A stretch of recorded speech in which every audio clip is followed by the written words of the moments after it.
She-Hulk was a mess, and the fact Gao used her platform to troll Marvel fans is disgusting. Feige needs to rein it in. Cheers, mate.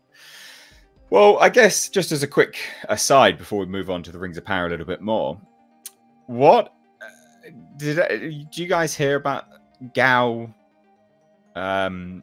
saying that she was going to resign over the Kevin Feige hack? It's funny. I'm editing a video in the background as we're right now about this.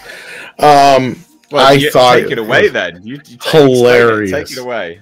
Well, we had Script Doctor on, and he said, as a writer, that basically shows that she doesn't know what she's doing. Fill everyone in on the overall story. Oh yeah, sorry. Basically, what she said was, and this is her version of the story.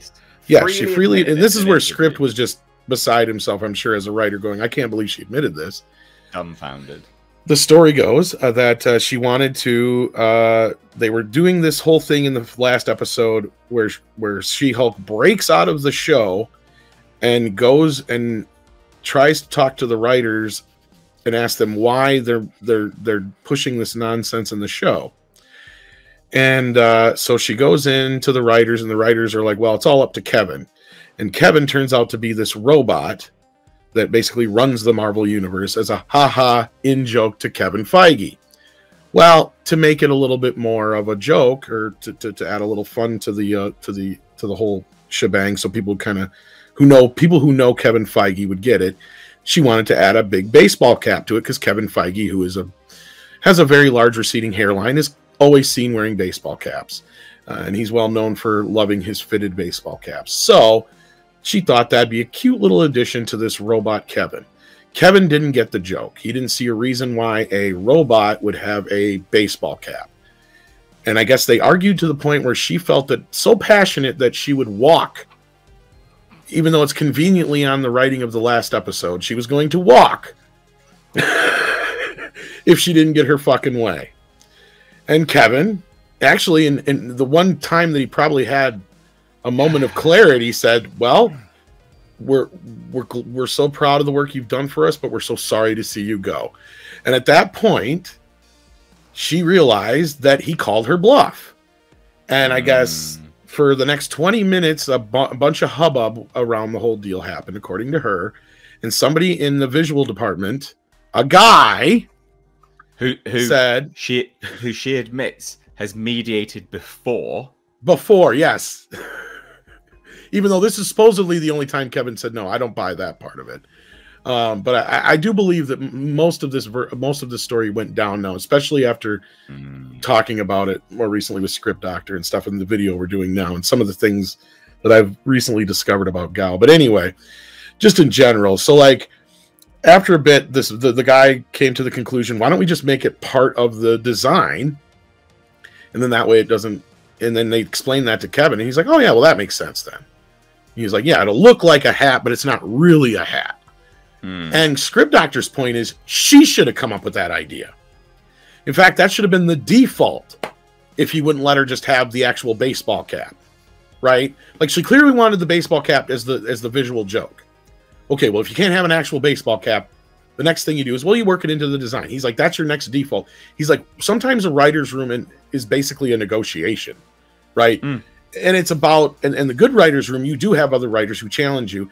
And he's even talked about where he has a list of things that he asks himself after every time he writes something, to make sure that he's, keeping himself on point, even when he doesn't have anybody to bounce those things off of, to make sure that all those things and points and questions and everything is answered in the story that he's telling. This just shows how unprofessional she is, on top of inept she is, how stupid she is, because she couldn't even come up with this on her own, that she was willing to put herself on the line just for that stupid joke. It just tells you everything you need to know about this woman. And go ahead. Sorry, Paulie. No. I had a question for you. Yeah. What's her prior work of merit? Basically, she's worked on Rick and Morty. And I think she worked on a show for NBC, but I don't think it went anywhere. So, Nate, I do have something to say about writers in general lately, but I want to wait. I want to wait till after Tom's done. Well, that's basically the gist of it. And then so like after that, it all settled down supposedly. But it's like that story in and of itself just makes her look so stupid.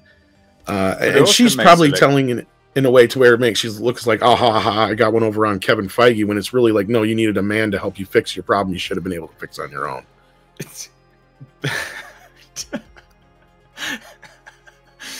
So, well, you're not wrong.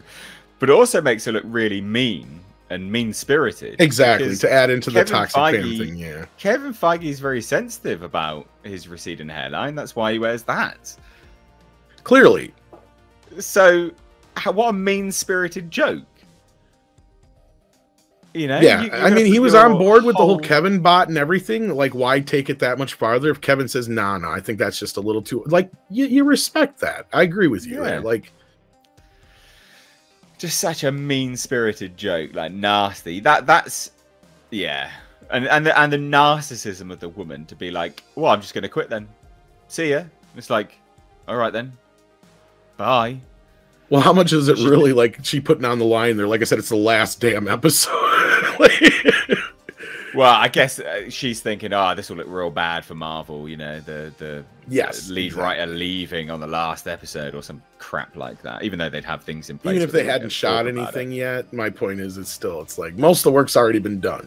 Do you really think they're going to go back and redo everything unless a new showrunner comes in just for one episode? No. Oh, it's just outrageous. They were just going to finish it off without her, and that's it. So, like, let's be real.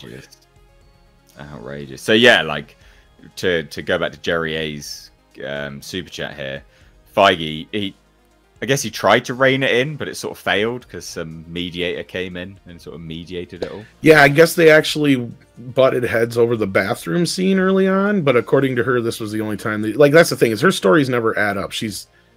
So yeah, like, and yeah, to answer your other question, Paulie, as far as the Rick and Morty thing, her big claim to fame there is she created Pickle Rick.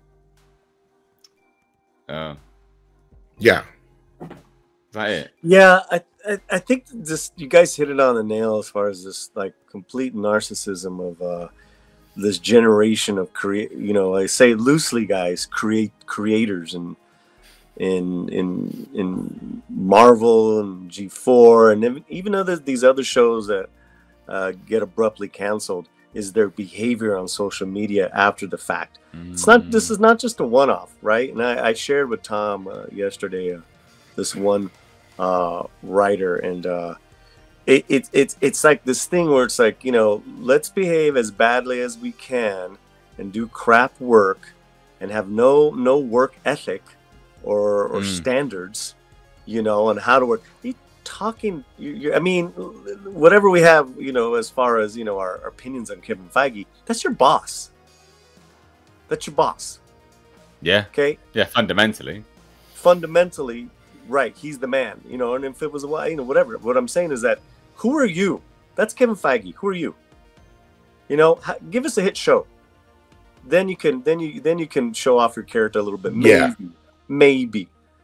But then you're just probably seeing the writing on the wall is that you're gonna be out of a job. You're not gonna have that this She-Hulk's done, G4's done. This thing, this illness with these modern writers and directors, whatever, it's that they go on social media, bitch and complain, or articles, bitch and complain. I've never seen this before. And then actors of merit doing the same thing. Then it's like, oh, I'm out of work. Here's my GoFundMe. Help me out until I get my next gig. Writers are actually doing that. They're actually doing that. And I'm like, you know what? I ain't going to give you a damn cent. But I guess money. This... that goes to like a wide... No, let's talk about this for a little while. I mean, that's an interesting point, isn't it? I mean, that's the narcissism of Hollywood intersecting with social media, right? Before, they were probably narcissistic, but we never got to see it so much. Not on this level, right? They never had a consistent outlet to spew their nonsense to the masses. But they do. Yeah. So right. And mind you, I'm going back to this work ethic because, they're just so anti-work, anti-capitalism. But, As soon as they're out of a job, Living off of it. Which is funny because most actors, as you know, Paulie, and I'm sure you'll tell, they spend a lot of the day just sitting around waiting to get waiting to be filmed. Yeah, and well, oh, you talking Tough about job. if they're on set working, waiting for to be called Yeah, you're on? just sitting around waiting a lot of the time for your call. Exactly. Yeah. Yeah, you rush your what is it?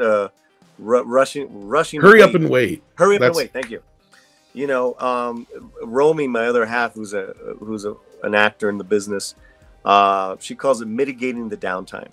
You know, this. Yeah. You know, you have to be such a grounded person, whether you're an actor or a writer, director, just to navigate in this business, Nate.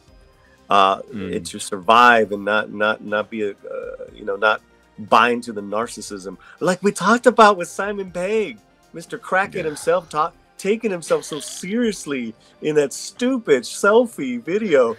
I just have a few things to say about She-Hulk. Doesn't he come off like a creepy middle-aged man? And I know Tatiana. How do you say it? Tatiana Maslany. I just watched the finale of She-Hulk: Attorney at Law, and I've got to say, I think that show is the best thing Marvel have done since Endgame. I think it's fucking brilliant. It's really funny. I love its self-reflexivity. That last episode was like blazing fucking saddles. It was great. Tatiana Maslany is the bomb, and I would like to marry her in an alternate dimension. Did he just slur a little bit there? Is he drunk? No, you know the line. Tom, his next line after that was like, "You got any change?" Well, as I say, that comes off awfully creepy at the end, even though Tatiana is like 37 and he's like 50 something, but he still comes off as that weird middle-aged guy. But I didn't notice that before. He's like self-referential, he's trying to say, and it sounds like he's slurring his words there. It's so self-referential. Yeah. Jesus. Awful.